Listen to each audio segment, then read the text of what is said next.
दहिटणे येथील गोकुळ साखर कारखान्याकडील थकीत ऊस बिलाची रक्कम मिळावी या मागणीसाठी शेतकऱ्यांनी थेट छत्रपती संभाजी महाराज तलाव गाठत जलसमाधी आंदोलन सुरू केले आहे।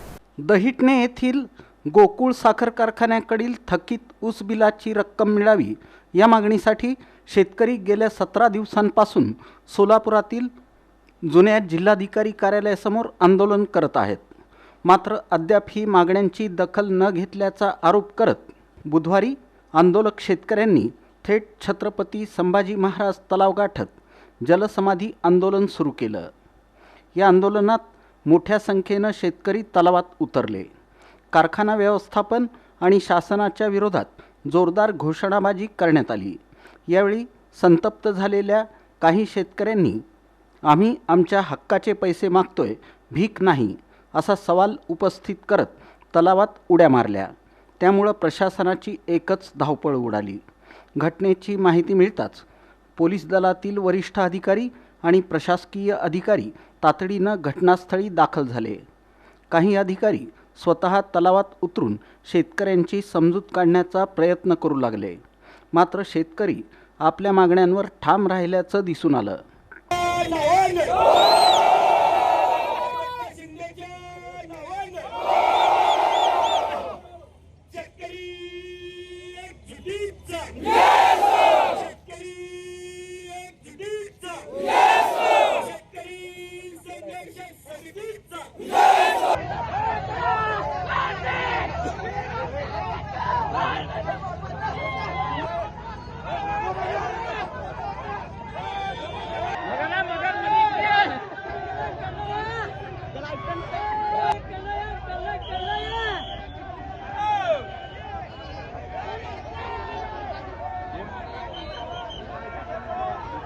आज अक्षरशः आम्ही कार्यक्रम लोकांपासून व्याज न काढून पैसे कार्यक्रम केलेले आहेत लेकरा बाळाचे। आज पूर्णपणे आम्ही देशोधडी म्हणजे आम्हाला कुठं जागा सुद्धा राहिली नाही। पुन्हा सावकारापाशी पैसे घ्यावं म्हणलं तर जागा राहिली नाही। आज न एकदम म्हणजे आत्महत्याशिवाय पर्यायच राहिलेला नाही दुसरा मार्ग। ह्या सरकारला एवढं कसं कळवायला लागेल ना। आज तळतळीनं आम्ही ह्या रस्त्यावर उतरलो। आम्ही या प्रशासनाला धरलो। प्रशासन बघायला तयार नाही आमच्याकडे। का बरं? आमच्या हक्काचं बिल आहे, आम्ही भीक मागतो काय? आम्ही ऊसाचं बिल मागतोय, केवळ आम्ही हे काय करत नाही। बरं ते तर कळायला पाहिजे या सरकारला। त्याला का बरं दत्ता शिंदेला अटक केलं जात नाही किंवा का धरलं जात नाही? त्याला 24 तासात बदला मार्ग आर्यरची सांगतात। आर्यरची कशाची आर्यरची? इथं त्याला नियमानं का बरं ताबडतोब धरून शेतकऱ्याचा प्रश्न काय मिटवत नाहीत? शासन का मागे घालतंय, पाठीशी घालतंय शासन? हे लक्षात ठेवा। आजपर्यंत 17 दिवस झालं बसलो। एक तर शासनानं आम्हाला येऊन मधला तोडगा काढायला पाहिजे का नाही? नेऊन 7 महिने झालं आणि 1 रुपयाही दिलं नाही। शेतकऱ्याच्या घरावर नांगर फिरवणारी अवलाद ही मंत्री जंत्री कारखानदार आणि ह्या शेतकऱ्याच्या मोर्चाला एकही पुढारी, चालू पुढारी, आमदार, खासदार, साखर मंत्री कोणच आलं नाही। म्हणजे शेतकरी आणि वरून म्हणायचं शेतकरी हा देशाचा पोशिंदा आहे म्हणायचं। कशावर पोशिंदा? त्याच्या घरावर नांगरा फिरवले, त्यांच्या लेकरं बाळा रस्त्यावर आले, तरी बी या सरकारला जाग येत नाही। आणि आज जे शेतकऱ्याचं आंदोलनाचा 17वा दिवस आहे। गोकुळ साखर कारखान्यानं 7 महिन्यापासून ऊस घेऊन गेला, 1 रुपयासुद्धा आम्हाला मिळालेला नाही। आणि हे ऊस बिल मिळावं म्हणून 17 दिवसापासून आंदोलन चालू आहे, परंतु अजून कोणीही दखल घ्यायला तयार नाही। म्हणून या राज्याचे मुख्यमंत्री आदरणीय देवेंद्रजी फडणवीस साहेबांना आमची विनंती आहे की मायबाप सरकार आहे, आम्ही त्यांचे लेकरं आहोत, म्हणून साहेबांनी आमच्याबद्दल एवढाच विचार करावा की ह्या गोकुळ शुगरची विक्री बाबूराव बोत्रे पाटील यांना झाली आहे आणि त्यांचा जो व्यवहार ठरला आहे ते कागदोपत्री क्लिअरन्स होत नसल्यामुळे ते पैसे देत नाहीत। तर मुख्यमंत्री आणि बाबूराव बोत्रे पाटील, दत्ता शिंदे आणि आम्हाला शेतकऱ्याला 2-3 प्रमुख लोकांना बोलवावं, मंत्रालयात बैठक घ्यावं आणि बाबूराव बोत्रे पाटलाला 30 कोटी रुपये ॲडव्हान्स पोटी कारखान्याच्या व्यवहाराच्या दिलं तर निश्चितपणे या 30 कोटीमध्ये आमच्या सर्व शेतकऱ्यांचे बिलं जाणार आहेत।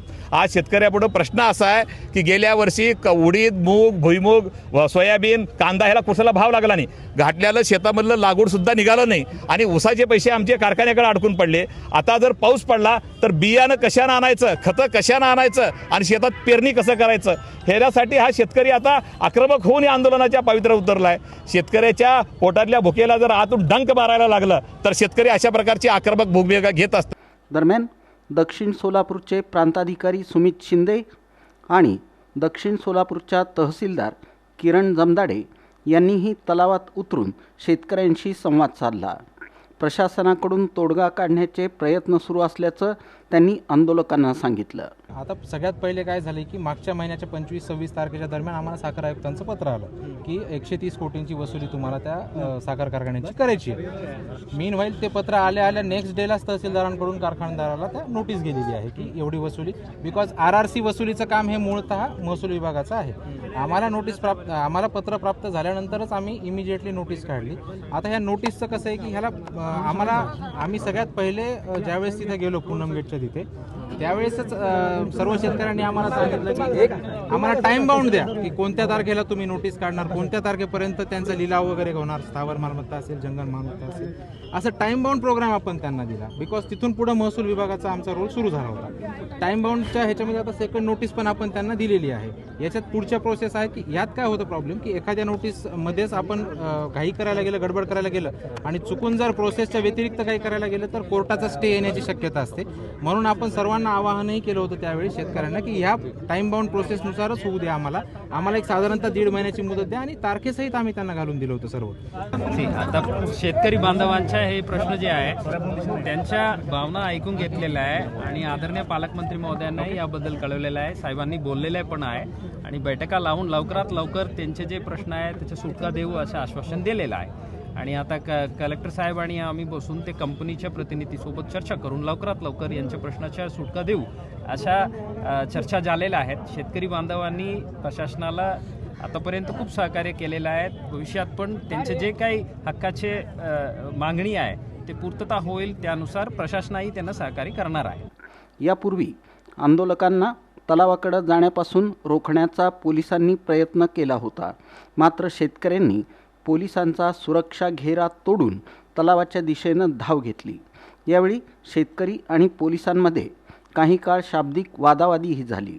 सध्या प्रशासनाकडून आंदोलन मागे घेण्यासाठी प्रयत्न सुरू असून शेतकरी मात्र थकीत ऊस बिल मिळाल्याशिवाय आंदोलन मागे घेणार नसल्याची भूमिका घेत आहेत.